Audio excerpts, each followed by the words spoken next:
Last week फिर एक बार Indian investors के लिए बहुत बेहतरीन रहा, जहां मार्केट तो सिर्फ 1% ऊपर गया, लेकिन मोस्ट ऑफ द लोगों के पोर्टफोलियो 2 से 3% ऊपर भागे। छींटे के रूप में ही सही, लेकिन फॉरेन इंस्टीट्यूशनल इन्वेस्टर थोड़ा बहुत खरीदना शुरू कर रहे हैं। अब देखते ही देखते सिर्फ 2 हफ्ते में निफ्टी ने 10% रिकवर कर लिया। 9 दिनों में तकरीबन 9% का मूव मिला था। और जितने भी लोगों ने बॉटम में परचेजिंग नहीं किया वो फोमो में आ गए। अब नेचुरली ऐसे में इन्वेस्टर्स के मन में 2 इंपॉर्टेंट सवाल आते हैं। पहला सवाल कि क्या ये मार्केट सस्टेन करेगा, क्योंकि प्राइस एक्शन का चार्ट तो कुछ अलग ही कहानी बता रहा है। एंड सेकेंडली, जो लोगों का इन्वेस्टमेंट मिस हो गया है, क्या उन्हें एक और बार अपॉर्चुनिटी मिलेगी? तो इस वीडियो में हम इंडियन मार्केट्स का एक बार एनालिसिस करेंगे, देख लेंगे कि फॉरेन इंस्टीट्यूशंस ने बाइंग रिज्यूम करी या नहीं करी, and future index and OI पे उनकी क्या पोजीशन है। एंड फाइनली हम देखेंगे कि मार्केट के कौन से सेक्टर्स अब अच्छा परफॉर्म कर रहे हैं। तो वीडियो को एंड तक जरूर देखना। क्या हाल चाल इन्वेस्टर्स, मेरा नाम है गोरक्ष और मैं हूं एक स्टॉक मार्केट एनालिस्ट, और आप देखना शुरू कर चुके हैं द डोजी।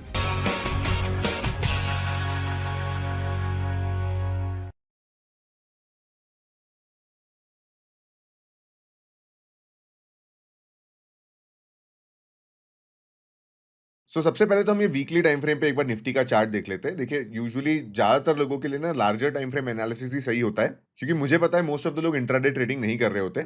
एटलीस्ट मेरी ऑडियंस तो नहीं कर रही होती है।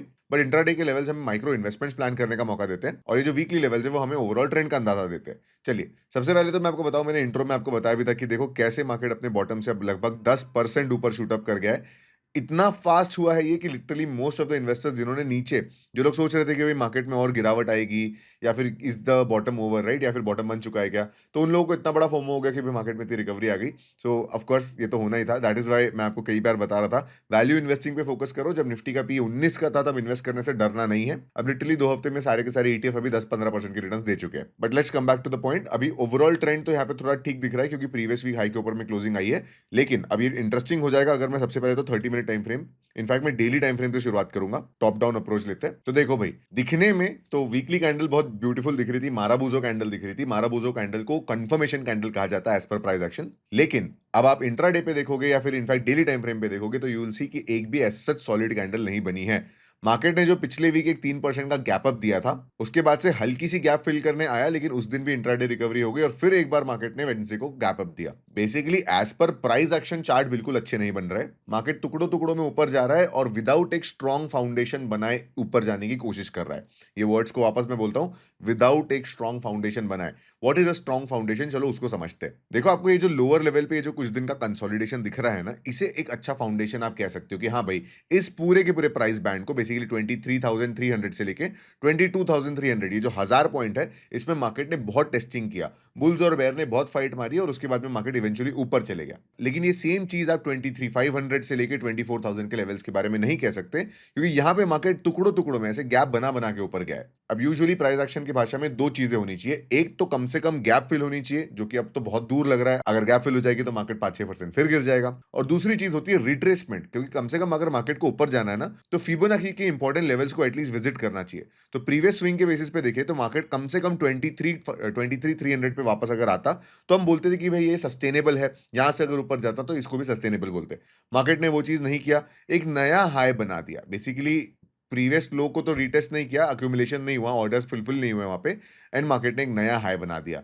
अब नए हाई बनाने के बाद में आप देखोगे तो रिट्रेसमेंट लेवल अब आते हैं फिलहाल 23,500 से लेकर 23,200 के लेवल तक। मतलब आइडियली मार्केट में क्या होता है, हायर हाई हायर लो ऐसा फॉर्मेशन होता है। हायर लो फॉर्मेशन को रिट्रेसमेंट बोलते हैं। अब मार्केट रिट्रेस ही नहीं कर रहा है और एक तरफा ऊपर जा रहा है, तो एक्चुअली जो बड़े प्लेयर्स हैं जिनको बाइंग करने की अपॉर्चुनिटी चाहिए थी, वो भी सही से बाय नहीं कर पाए होंगे। एंड ये भी हो सकता है कि वो हायर लेवल पे बाय करने से डरे, बेसिकली वो यहाँ पे बाय ना करे, क्योंकि अनसर्टेनिटी तो अभी भी बनी हुई है। डोनाल्ड ट्रंप और ईरान की जबान अभी भी उतनी तेज है। लेबनान पे एक सीज फायर अनाउंस हुआ है, लेकिन अब डोनाल्ड ट्रंप बोल रहा है कि कोई फाइनेंशियल कॉम्पनसेशन नहीं देंगे अब ईरान को। So it is still a developing situation. अब वीकेंड है तो कुछ भी हो सकता है। सो ऐसे केस में अगर बड़े प्लेयर सोचते हैं कि भाई हम यहाँ पे बाइंग नहीं करेंगे, तो एफआईआईस तो ओवरऑल सेल ही कर रहे थे। मार्केट में कुछ भी ऊपर नीचे हो जाए तो एफआईआई सेल करके मार्केट को नीचे ला सकते हैं, because there is no strong support at the higher levels. So I know market अभी इतना ऊपर चले गया, तो मैं ऐसे उल्टी बात कर रहा हूँ। बेसिकली मैं इतने दिन से मैं ऐड करने बोल रहा था, पर अब मैं एक्चुअली अपनी टोन को थोड़ा बेरिश साइड पे बोल रहा हूँ, बिकॉज ये जो रिकवरी आई है वो सस्टेनेबल नहीं दिख रही है एज पर द चार्ट्स। काफी सारे बड़े बड़े स्टॉक्स में भी हुआ है कि वो सारे चार्ट्स गैप अप हुए।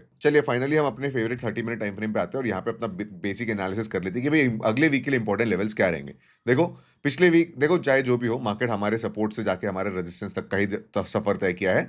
प्राइस एक्शन पिवटल पॉइंट तक के जाता है, अगर अच्छे से जाए तो बहुत बेटर होता है, लेकिन अगर गैप अप होके जाए तो भी वो रुकेगा कहाँ ये हम बता सकते हैं। लास्ट वीक भी मैंने ऑफ कोर्स आपके साथ में लेवल शेयर किए थे कि भाई यहाँ तक मार्केट ऊपर आ सकता है, वो आ गया, दैट इज इट। तो अब हम इस वीक के एनालिसिस की बात करें तो डाउन साइड पे मार्केट को 23,800 का लेवल तो एटलीस्ट टेस्ट करना चाहिए, ये एक थोड़ा सस्टेनेबल बन जाएगा।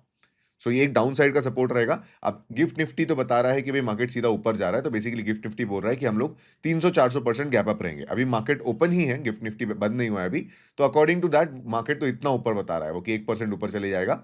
सो 25,000 तो फिलहाल मेरे लिए दूर की सिनेरियो है, बट ओवरऑल अगर हम सिर्फ प्राइस एक्शन की बात करें तो मार्केट यहां से लेके ये वाला रेजिस्टेंस 24,500 पे एक रेजिस्टेंस फेस कर सकता है, एंड डायरेक्टली इसके बाद में 24,800 का रेजिस्टेंस है। तो अगले वीक के लिए अपसाइड पे ये दो इंपॉर्टेंट लेवल काफी रहेंगे। डाउन साइड की जैसे कि हम बात कर रहे हैं, हम ऑलरेडी एक इंपॉर्टेंट सपोर्ट लेवल पे हम एक पिविटल पॉइंट पे कंसोलिडेट कर रहे हैं। आप देख सकते हो 2 दिन से प्राइस इसी रेंज में है, तो ये एक मेक और ब्रेक सिचुएशन है। तो यहाँ पे हम एक और चीज एक्चुअली लाइन ड्रॉ करेंगे, अगर ये स्विंग लो ब्रेक हो जाए और ये स्विंग हाई ब्रेक हो जाए, तो मैं लाइंस ना कभी भी डायनामिक रखता हूँ। ये लाइन आपने देखी होगी, जो बॉक्सेस है वो मैं कभी हटाता नहीं हूँ, चाहे कितने भी पुराने वीडियोस आप देख लो, अनलेस मुझे न्यू बनाने ना पड़े, basically unless market uncharted region में ना चले जाए, तो जब तक वो नहीं होता हम सिर्फ लाइंस प्लॉट करते हैं और इन्हें रिमूव करते रहते हैं। तो अभी देखो मार्केट एक टाइट रेंज में है, ये 2 दिन का कंसोलिडेशन का रेंज आपको दिख रहा है, इनफैक्ट 3 दिन का दिख रहा होगा, वेंसडे, थर्सडे एंड फ्राइडे। तो 3 दिन के कंसोलिडेशन का ये रेंज है। अगर ये डाउन साइड पे ब्रेक हो जाता है, 24,100 अगर टूट जाता है, तो आप एक्सपेक्ट कीजिएगा कि मार्केट आराम से 23,800 को रिटेस्ट करेगा, which could be a good buying opportunity again, क्योंकि एटलीस्ट कुछ लॉजिकल सेंस तो बना कि गैप वैप तो फिल हुई। पर अगर मार्केट में अपसाइड पोटेंशियल देखना है आपको, तो आपको previous swing high that is 24,400 को ब्रेक करना पड़ेगा। अगर ये हो जाता है, अगर ये प्राइस एक्शन से होता है, यहाँ पे ओपन हो और फिर ब्रेक हो, तो it's well and good. Otherwise अगर मार्केट यहाँ ओपन हो, बेसिकली एकदम ऊपर 24,800 के लेवल पे ओपन हो, तो फिर उसको प्राइस एक्शन का वॉयलेशन बोलोगे आप। तो उस केस में अगर मार्केट बेसिकली यहाँ ओपन होता है, तो आपके लिए अगला सपोर्ट रहेगा 24,500। आई होप आप इन इंपॉर्टेंट लेवल्स को मार्क कर ले रहे हो। इस वीक में एक बार निफ्टी बैंक का भी एनालिसिस कर लेता हूँ। देखिए हमारा बैंकिंग इंडेक्स है, इस इंडेक्स में भी एक बड़ी सी गैप हमको देखने मिली थी, ये है वो गैप। इसमें भी वही सेम कहानी थी कि गैप फिल नहीं हुई है और फिर से एक बार गैप अप होकर मार्केट कंसोलिडेट कर रहा है। निफ्टी बैंक की अगर हम बात करें तो अभी इंपॉर्टेंट रेजिस्टेंस जो है 57,000 के लेवल पे, फॉलोड बाय 57,600 या फिर 57,500 का लेवल। तो ये रहेंगे अगले वीक के लिए अपसाइड के लेवल ऑन बैंकिंग इंडेक्स। देखो बैंकिंग इंडेक्स का एनालिसिस हम इसलिए करते हैं क्योंकि निफ्टी में और सेंसेक्स में सबसे बड़ा वेटेज इसी का है, तो ये मूव करता है, तो इसका डायरेक्शन ओवरऑल मार्केट के डायरेक्शन को भी नेविगेट करता है। और क्योंकि ये सबसे बड़ा इंडेक्स है, तो एफआईआई डीआईआई का कैश मार्केट डेटा भी इस पे डिपेंड करता है। सेकेंडली अगर सपोर्ट की बात करोगे तो 56,000 एक राउंड नंबर भी है, और मार्केट यहाँ पे सपोर्ट पहले भी लेता हुआ आपको दिख रहा है, तो यहाँ पे सपोर्ट लेगा मार्केट। अगर ये लेवल टूट जाता है तो अगला सपोर्ट सीधा 54,300 के लेवल पे। और बैंकिंग इंडेक्स पे अगर ओवरऑल मैं डेली टाइम फ्रेम पे देखूं तो सेम, इसके दांतों के बीच में भी गैप है, इसे हम मराठी में भोबड़ा कहते हैं। सो रिवर्सल के लिए एक्चुअली एक अच्छा चार्ट होना चाहिए था। ये ऐसे गैप्स वाले चार्ट जो होते हैं ना, देख के एक इन्वेस्टर को भी कन्विक्शन नहीं आता है। इन्वेस्टर मतलब जिसको एनालिसिस करना आता है, उसे कन्विक्शन नहीं आता है, जिस सिनेरियो में भी एक्चुअली आता हूँ। वीकली टाइम फ्रेम पे अगर हम देखेंगे तो इस चार्ट में भी आपको एक सुपर रिकवरी देखने मिलेगी। अब मैं आपको एक असाइनमेंट देता हूं, प्लीज ये चीज करना। देखो जेन्युइनली अगर कुछ चीज सीखने में इंटरेस्टेड हो, कुछ नहीं बेच रहा हूं मैं आपको यहाँ पे, जेन्युइनली अगर कुछ चीज सीखने में इंटरेस्टेड हो तो मेरे वीडियो के साथ में पैरेलली उसको प्लॉट किया करो। देखो अब आपको मैं एक असाइनमेंट दे रहा हूं कि ये आप चीज करो। ये रहा आपके सामने निफ्टी 50 का चार्ट। अब अपने ट्रेडिंग टर्मिनल पे जाओ, हर डीमैट अकाउंट पे फ्री में होता है, और यहाँ से लेफ्ट में जाओ, यहाँ पे आपको फिबोनाची रिट्रेसमेंट दिखेगा, उसको क्लिक करो। स्विंग हाई सबसे ऊपर का पार्ट जो है बैंक निफ्टी के सबसे ऊपर के पार्ट पे इसको लगाओ, और फिर बैंक निफ्टी के सबसे नीचे के पार्ट पे इसको लगाओ, ठीक है। तो इसको बोलते हैं फिबोनाची रिट्रेसमेंट। ये हमें बताता है कि मार्केट अगर नीचे जा रहा है तो लोअर लो लोअर हाई फॉर्मेशन बनाता है, तो लोअर हाई कहां तक आएगा। तो Fibonacci retracement level usually basically bearish level, आप क्योंकि उल्टा फिबोनाची प्लॉट कर रहे हो तो आपको बताएगा कि मार्केट वापस कब कहां से गिर सकता है। सो फिबोनाची रिट्रेसमेंट के हिसाब से अभी 50% एक्सटेंशन का लेवल तोड़ चुका है मार्केट, और गोल्डन रेशो 60% को गोल्डन रेशो कहते हैं, गोल्डन रेशो को अभी टच करने जा रहा है। तो ये लेवल से अगर मार्केट टच करता है और इस लेवल को सस्टेन करता है, तो हम बोलेंगे कि हाँ भाई बुलिश सिनेरियो है। अगर 57,200 के लेवल को मार्केट सस्टेन नहीं करता है, बेसिकली बैंक निफ्टी सस्टेन नहीं करता है, तो it will fall. Basically market में फिर एक बार छोटा सा करेक्शन हमें देखने मिलेगा। अब होना भी चाहिए करेक्शन, क्योंकि 10% की सीधा स्ट्रेट फॉरवर्ड रैली सस्टेनेबल नहीं होगी। और यही सेम चीज आपको अभी निफ्टी के चार्ट पे भी खुद से करनी है। चलिए फिलहाल के लिए मैंने निफ्टी के चार्ट पे भी आपके लिए प्लॉट कर लिया। ये रहा स्विंग हाई, ये रहा swing low. As you can see कि हम लोग 50% रिट्रेसमेंट पे है, मतलब निफ्टी ने अपने फॉल का आधा रिट्रेस कर लिया है। बेसिकली लोअर लो लोअर हाई फॉर्मेशन पे भी निफ्टी है। अभी भी इसको आप क्लियर एक रिवर्सल नहीं बोलोगे जब तक गोल्डन रेशियो ब्रेक ना हो जाए और मार्केट 25,000 के ऊपर ना चले जाए। In fact 24,700 will be a very significant resistance level, क्योंकि यहाँ पे फिबोनाची रिट्रेसमेंट लेवल है प्लस एक रेजिस्टेंस बिकम सपोर्ट लेवल है, जो कि इस केस में भी रेजिस्टेंस का काम करेगा। सो लेट अस सी कि अगले वीक मेरा एनालिसिस कैसे चलता है। अब हम फटाफट ओपन इंटरेस्ट एनालिसिस कर लेते हैं। सो ये रहा अगले वीक का ओआई डेटा। तो जैसा आप देख सकते हो कि यहाँ पे फिलहाल ना कॉल साइड पे काफी बड़े बड़े बार है, बेसिकली 25,000 के ऊपर में सबसे बड़ा बार है। सो ये सबसे बड़ा रेजिस्टेंस लेवल रहेगा। जितना बड़ा बार होता है उतना स्ट्रॉन्ग रेजिस्टेंस कहा जाता है, क्योंकि ये एक्चुअल पैसे का फ्लो दिखाता है। ओपन इंटरेस्ट मतलब ऑप्शन सेलर की ओपन पोजीशन, ये कोई चार्ट पे खींची हुई लकीर नहीं है, बाकायदा उन लोगों का पैसा है। नाउ सपोर्ट की अगर बात करें तो सबसे बड़ा हुआ है आपको 23,000 पे देखने मिल रहा है, जो कि बहुत दूर है। तो उससे नजदीक में अगर देखें तो 24,000 पे भी आपको ठीक ठाक ओआई दिख रहा है। सो 24,000 फॉलोड बाय सीधा 23,000 पे क्लियर ओपन इंटरेस्ट है।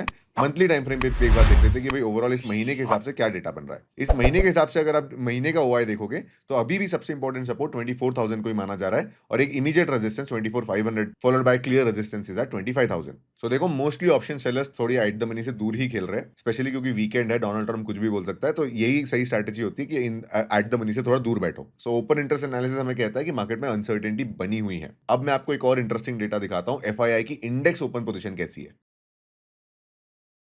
ऑलराइट, तो ये रहा फ्यूचर इंडेक्स पे एफआईआई का डेटा। और अब देखो, अब ये डेटा में पिछले वीक लॉन्ग पोजीशन इंडेक्स पे थी 22%। इस वीक वो पोजीशन फिर से कम हो गई है। वो पोजीशन कम हो गई 20% या 21% पे आ गई है। एक्चुअली होना क्या चाहिए था, अगर हम एक रिवर्सल की तरफ बढ़ रहे हैं तो पोजीशन धीरे धीरे करके 30% को टॉपल अप करनी चाहिए थी, बट ये फिर एक वीक जो है नीचे आ गई है। सो ये एक साइन ऑफ कंसर्न है कि भाई एफआईआई इंडेक्स पे वापस से शॉर्ट पोजीशन क्यों बढ़ा रहे हैं। सो अभी भी देखा जाए तो 80% they are sitting short on index. So definitely ये डेटा हमें बोलता है कि हम एक बुलिश मार्केट में नहीं है। इनफैक्ट ये डेटा को मैं बहुत समय से, इनफैक्ट अपने फ्री टेलीग्राम पे 3-4 साल से ट्रैक कर रहा हूं। मेरे पर्सनल एनालिसिस में तो मैं 5-6 साल से कर रहा हूं ट्रैक, और 1 साल से तो मैं इस यूट्यूब पे भी ट्रैक कर रहा हूं। तो जब से मैं वीडियो बना रहा हूं, मैंने आपको क्लियरली कभी भी नहीं बोला कि हम लोग एक बुलिश मार्केट में रहे हैं, because the simple answer is कि FIIs are not turning long on index. और बिकॉज अब तक ये एनालिसिस बड़ा स्ट्रॉन्ग रहा है, इसलिए I still stick to my analysis and stick to my words कि भाई मार्केट में अभी भी एक बुलिश सिनेरियो क्लियरली नहीं दिख रहा है। चलिए अब देख लेते हैं कि कैश मार्केट में एफआईआईज ने क्या किया है। ऑलराइट, सो ये रहा एफआईआई का कैश बाइंग डेटा, और यहाँ पे थोड़ा पॉजिटिव डेवलपमेंट देखने मिल रहा है। मैं आपको पहले भी काफी बार बता चुका हूँ कि अगर एफआईआई लगातार 3 दिन बाइंग करते हैं ना, तो ये एक अच्छा सिनेरियो होता है। तो यहाँ पे उनकी लगातार 3 दिन बाइंग देखने तो मिली है। अब ओवरऑल देखा जाए तो ये हफ्ते की शुरुआत में 2,000 करोड़ की सेलिंग करी, और अभी तक के 2,000 करोड़ बाय भी नहीं किया है। बट ठीक है, जैसा भी हो, एटलीस्ट लगातार 3 दिन से वो बेच तो नहीं रहे, तो ये भी एक ठीक साइन है। Ideally there should be some good buying, उनको एक अच्छी अपॉर्चुनिटी देख के अच्छा एक लमसम बाय करना चाहिए था, बट फिलहाल वो तो हमें देखने नहीं मिला है। बट ठीक है, एटलीस्ट अब वो फ्रैगमेंट्स में बाय तो कर रहे हैं। एंड इनफैक्ट यहाँ पे मैं उन लोगों को एक जवाब देना चाहूंगा जो कई बार कहते हैं कि भाई एफआईआई को ही क्यों ट्रैक करते हैं हम लोग। पिछले हफ्ते का एफआईआई बाइंग देखो और पिछले हफ्ते का अपना पोर्टफोलियो देखो। Literally until they don't buy you don't realise profits. इसीलिए ये डेटा ट्रैक करना बहुत जरूरी होता है। सो जब मैं एफआईआई का डेटा ट्रैक करता हूं तो ये ऐसा एंटी नेशनल बात नहीं होती है। तो इसीलिए हम ये एफआईआई का डेटा ट्रैक करते हैं, क्योंकि these are the actual variables in Indian market. Retail investors are not united, तो वो क्या कर रहे हैं वो किसी कंट्रोल में नहीं है। DIIs are unconditional buyers. ये देखो डीआईआईज का मैं आपको मनी फ्लो दिखाता हूं। देखो डीआईआई तो हमेशा ही बाय करते रहता है, so they are just offering liquidity for FIIs. In fact ये डीआईआईज को पैसा कहां से मिल रहा है? आपके म्यूचुअल फंड एसआईपी से। सो सोचना इस बात के बारे में भी। चलिए अब हम देख लेते हैं कि मार्केट में कौन से सेक्टर्स कैसा परफॉर्म कर रहे हैं। सो ये रहा लास्ट वीक का sector wise performance. By the way, मैं यहाँ पे आपको एक चीज बता देता हूँ, मैं कोई डिटेल ऐड नहीं कर रहा हूँ यहाँ पे, जस्ट लेटिंग यू नो। और मैंने अपनी आरए सर्विसेज अभी जस्ट लॉन्च की है, और लॉन्च के ऊपर में बहुत स्पेशल ऑफर्स चल रहे हैं। आप सिंपली डिस्क्रिप्शन में एक लिंक है, उससे चेकआउट कर सकते हो। बस इतना ही एक छोटा अपडेट देना था। चलिए अब देखते हैं यहाँ पे। तो देखो पिछले वीक के टॉप परफॉर्मर देखो, यूएस मार्केट में भी शार्प रिकवरी हमें देखने मिली। पिछले वीक का टॉप परफॉर्मर था Indian defence sector, energy sector and small caps. So small caps में क्योंकि रिकवरी देखने मिली पिछले हफ्ते, दैट इज वाई हमारा और आपका और मेरा पोर्टफोलियो इतना बेटर परफॉर्म किया होगा। मार्केट 1% ऊपर गया, पर हमारा पोर्टफोलियो जो है 2-3% ऊपर गया। End of course I am assuming कि थोड़ा बहुत डिफेंस में एक्सपोजर आपने भी लिया होगा। इसके अलावा कंज्यूमर ड्यूरेबल, मेटल्स, पीएससी, ये सारे सेक्टर्स ने भी मार्केट को आउट परफॉर्म किया है। What does out performance mean? देखो निफ्टी अगर 1% ऊपर गया तो कौन से ऐसे सेक्टर्स थे जो इससे ज्यादा ऊपर गए? सो इससे हमें थोड़ा क्लियर पिक्चर मिलता है कि भाई डिफेंस हो गया, एनर्जी हो गया, स्मॉल कैप हो गया, इनमें या तो रिकवरी आ रही है या तो फिर सेक्टर बुलिश है। अब एक्जैक्टली क्या है उसके लिए आपको टेक्निकल एनालिसिस करना पड़ता है। तो इस वीक में 2 चार्ट्स पिक करता हूं, एक डिफेंस सेक्टर, एक स्मॉल कैप। देखिए ये रहा डिफेंस सेक्टर का चार्ट, ये भी एक वन साइड एकदम ऊपर ऊपर जाया जा रहा है। सो यहाँ पे गैप आपको दिख रही होगी। एंड ओवरऑल जो है ना, ये सेक्टर देखो जिस तरीके से ये ऊपर गया थोड़ा सस्टेनेबल नहीं दिख रहा है। एंड इसका जो डिफेंस सेक्टर का जो टारगेट है वो लगभग 9,000 का दिख रहा है। बेसिकली इसका ये प्रीवियस स्विंग हाई है, और हम ब्रेकआउट की बात जरूर करते हैं, लेकिन अगर आप देखोगे तो यहाँ पे जो प्राइस एक्शन है वो प्रॉपर्ली फॉलो नहीं हुआ है। तो ये एक बड़ी गैप है, 2 बड़ी गैप है। That is why for the time being मेरे ख्याल से डिफेंस सेक्टर पे और अपसाइड पोटेंशियल 3-4% का है। इसके बाद अगर वो ब्रेकआउट देता है, रिटेस्ट देता है, तो हम फर्दर एनालिसिस करेंगे। अब स्मॉल कैप इंडेक्स इससे थोड़ा बेटर है। सो स्मॉल कैप इंडेक्स में बेटर क्या है कि वो अपने ऑल टाइम हाई से अभी भी नीचे है, मतलब वो डिस्काउंट पे मिल रहा है आपको। अगर आप देखोगे तो वो अपने ऑल टाइम हाई से अभी भी आपको 10-12% के डिस्काउंट पे मिल रहा है, तो ये एक अच्छी बात होती है कि यहाँ पे भी इन्वेस्टमेंट कंसिडर करी जा सकती है। ऑफकोर्स इसमें भी गैप्स है, इसके भी आप इंपॉर्टेंट लेवल देख सकते हो प्राइस एक्शन के बेसिस पे, लेकिन इसमें आया है एक रिवर्सल। देखिए मैं आपको रिवर्सल शो करता हूँ। रिवर्सल क्या होता है, जब आप प्रीवियस स्विंग हाई के ऊपर में क्लोजिंग दे दो, तो देखो यहाँ मार्केट ने एक लो बनाया था, तो लोअर लो, लोअर हाई, उसके बाद में ये लो बना और अभी प्रीवियस हाई को वापस से टच कर लिया। इनफैक्ट उसके ऊपर क्लोजिंग भी दे दिया। अब मैं अगर वीकली टाइम फ्रेम पे देखूं, तो देखो वीकली टाइम फ्रेम पे अगर हम देखते हैं तो ये प्रीवियस स्विंग हाई के ऊपर में हमें एक सॉलिड क्लोजिंग मिली है।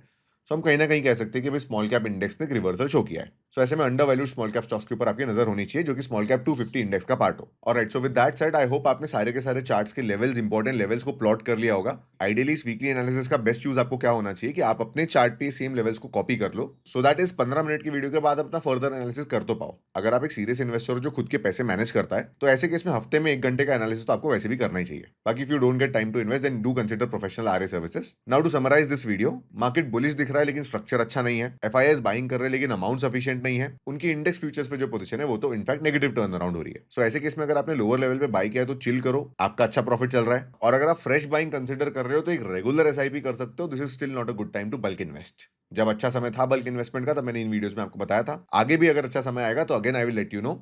अगर ये वीडियो पसंद आए तो लाइक करना, यहां तक देखा है तो सब्सक्राइब करना, and I will see you in the next one.